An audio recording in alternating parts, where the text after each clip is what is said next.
views, opinions, beliefs. I think I personally would like to explore this topic like more deeply, and maybe it would be not the last time when you hear from me the word diṭṭhi. So in Sutta Nipata there is a Atthakavagga and Parayanavagga, and the scholars consider this is the earliest part of the Buddha's teaching, because we have a lot of suttas what refer to that Atthakavagga or Parayanavagga, and also by style of Pali, the Pali scholars they say that it's earliest part. It's a different Pali from the sutta a little bit. So, and interesting thing that when you read Buddha's teaching, like Majjhima Nikaya, let's say, and Anguttara Nikaya, and like in general, it's possible to accept it in best case and try to follow and check. Okay, at least I understand that I'm going in the right direction. Yeah, maybe I go slowly, but at least the direction is correct according to suttas. But when you read Atthakavagga and Parayanavagga, and especially topics about diṭṭhi, about views, how we grasp in our views. Now I don't speak about right view or wrong view. Yeah, I just speak about the tendency of mind. I undertake some view and I kind of fight with each other. I think this is right, everything else is wrong, and I try to convince another person. I try to, like, in worst case, even like punish him or like physically, like have some aggressions. We have a lot of examples in the world that, like, if person don't agree with me on the view level, he's my enemy. Yeah, like I cannot stand him anymore. You know, so we speak about these ideas when attachment and grasping to view lead to suffering. So maybe let us read this sutta a little bit. Sutta called Cūḷabyūha Sutta in Atthakavagga in Sutta Nipata. Sakam diṭṭhi paribhasana vigaihanana kusala vadanti. So those one who stand or live in one's own view and they skillfully speak.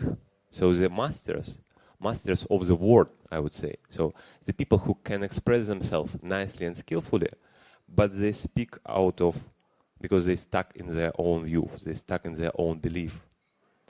Yo evam janati savedeti dhammam idam patikosam akevaliti. So they speak like this, like if other person understands the Dhamma, like I understand, okay, he understands the Dhamma, he's correct one. But if he blame whatever I say, he's just not complete. So in another word, like if another person agree with me, I admit that he is spiritually mature person. But if he blame whatever I say, oh, you know, like poor things, he not arahant yet, he just don't understand it.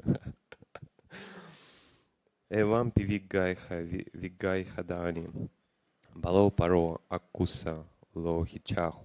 So, and like this, they quarrel with each other. They like dispute with each other and call each other like incompetent or unskillful fool. So they kind of blame each other. Sachonu vado katamo imesam sabev hime kusala vadata. So, and how to understand the truth if all these skillful people really kind of argue with each other and all of them sounds very nicely, all of them sounds very logically. How to understand the truth? So we need to consider that like this speak about ancient India, yeah, when there was gurus who argue with each other, kind of public debates, and it was very important that day. But also I personally see that nowadays happening the similar things, like people sit in some forums, you know, Buddhist forums, and see, oh, like his view is wrong, I need to attack him, I need to punish him with a word, or whatever. And even within like one group, like not to speak about like Mahayana and Theravada, even within one group, within Theravada, we have a lot of groups where we have a tendency to see, okay, we understand the Dhamma like this, we are kind of correct group, we are right, early Buddhist, like, you know, Theravadian group, but they are wrong. So nothing changed. 2,500 years, nothing changed. People just quarrel because of their view. They forgot that views and like kind of Samadhi. Buddha speak about Samadhi. Buddha doesn't speak about that you don't have any view. He speaks that it's a right tool to have a right belief. In comparison, for example, the time in India was ideas that there is no causes and conditions. There is no, like, I can do whatever and there is nothing would be bad for me. Like, I can steal, I can kill, and there is no kind of result of these actions. Compared to this, Buddha give right view. Buddha says that there is a law of karma. Yeah, we have like good action lead to good destination, bad action lead to bad destination, and you need to have these ideas and this view and act accordingly. So Buddha doesn't say like that. Okay, just to have this view and believe, and and that's it. It's the end of the story, because we have an eightfold noble eightfold path. Yeah, like Samadhi. It's a basic. It's a ground. But you need to act accordingly. Have this right view in mind, you need to act accordingly. Okay, let us continue with Sutta. Parasache dhammam ananuvajjan balama ko hoti nihina panyo sabeva bala sunihina panya sabevime diṭṭhi paribhasana.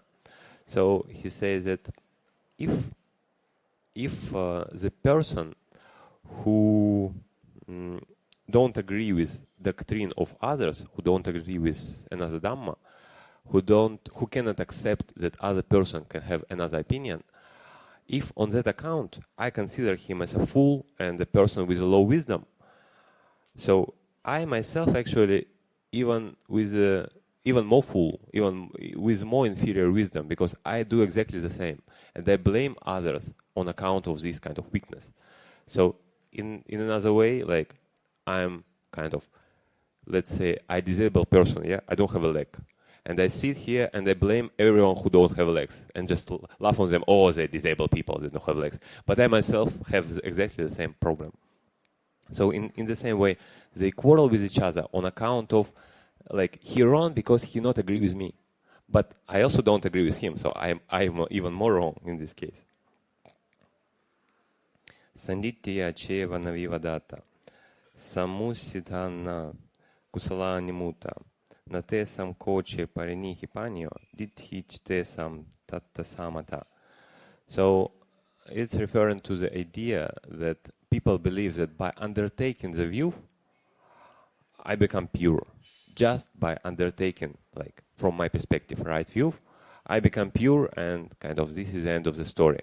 And the Buddha say, if it would be the case, all people who undertake whatever view, they should be pure, yeah? Like, so, in other words, like, just undertaking the view or belief in anything, it doesn't make you pure by itself. You need to act accordingly. Like, maybe a good example would be in some modern, like, let's say, Christianity or Catholicism. They develop the idea that, like, just believe in Jesus, it's good enough. It's a just way to heaven. I don't need to act properly. I don't need to follow Sila. I don't need to do anything. Just Jesus would forgive me, I believe in him.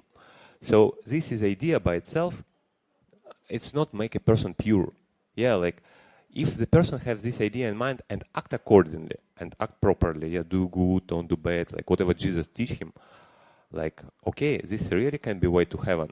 But this idea that I believe in something and this lead me to heaven or to even Nibbana, so this is the wrong view. This is not the Buddha's teaching. Ayam ahu sacham tuthanti eke tamahu anye tucham musati evam pivigai havivadayanti kasmanake sam samanavadho.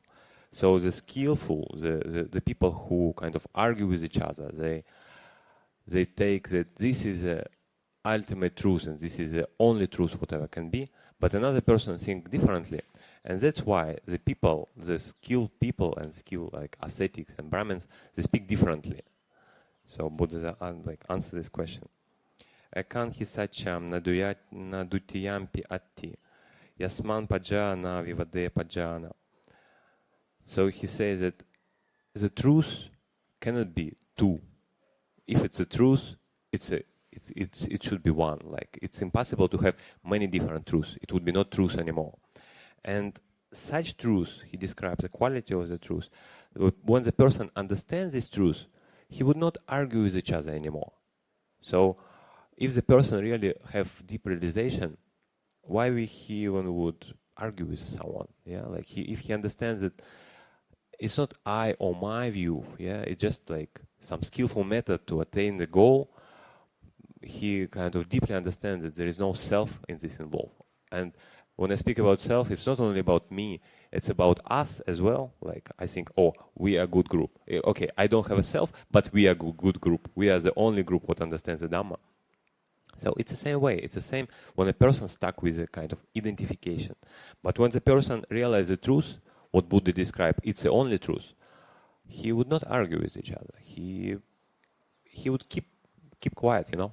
If someone would ask this person a question, if like I would approach the teacher, pay respect to him and ask whatever is like, please guide me in my meditation, he would share with me, yeah.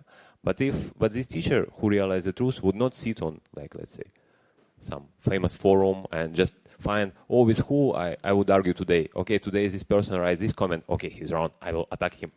So it just means that person kind of don't have enough self-respect or self-confidence, and he want to prove himself that he know through these arguments, through this kind of blame each other. Nanati satchani sayam tutani tasmana ekan samana vadanti. And he asked a question: is it really these people who argue with each other have truth in his speech, or they just speak differently because they proliferate something, they just imagine something, they just come to conclusion because of logic, and that's why they have a different opinions. Kasmanu satchani vavandinana pavadiya kusala vadanta satchani suttani bahuni nana udanita tekha manusaranti.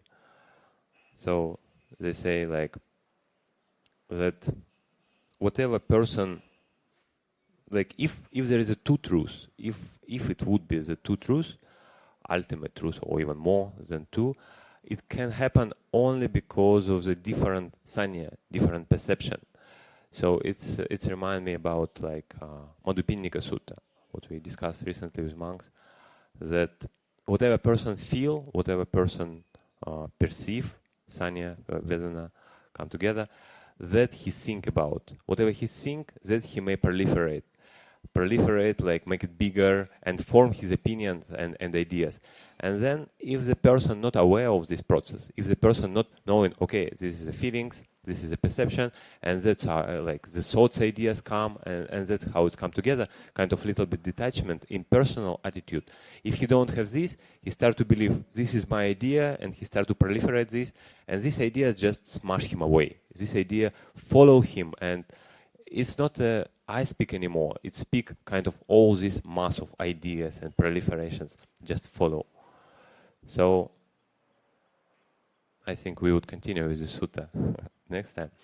But to recap, like I think it's important to remember that whatever right attitude or right view we have, we need to remember that it's a tool. It's a tool Buddha gave us for the purpose of crossing, not for the purpose of grasping. And it doesn't mean that we don't need to hold, like with the simile of raft, yeah? You hold the raft with one hand, and with another hand you just cross over. But you hold, you not just let go. But you need to remember the purpose of this raft, just for the purpose of crossing. Not just, I made this raft, I made this beautiful bowl, like Titanic, you know, what stay on one shore and never even was in water. And this kind of beautiful ship cannot even like swim, you know. But I praise, oh, I have a like so ultimate, my ship much more better than yours. So you know, this whatever attitude we have towards Dhamma, this attitude need to be used as a right tool and helpful tool for the purpose of crossing. And yeah, if you kind of have let go attitude, as all Buddhist teachers have, this idea of letting go, or like don't attach with anything. This helps you to just be ultimately happy and don't cling to anything. So I wish all of you realize this truth, personal experience. Sadhu, sadhu, sadhu.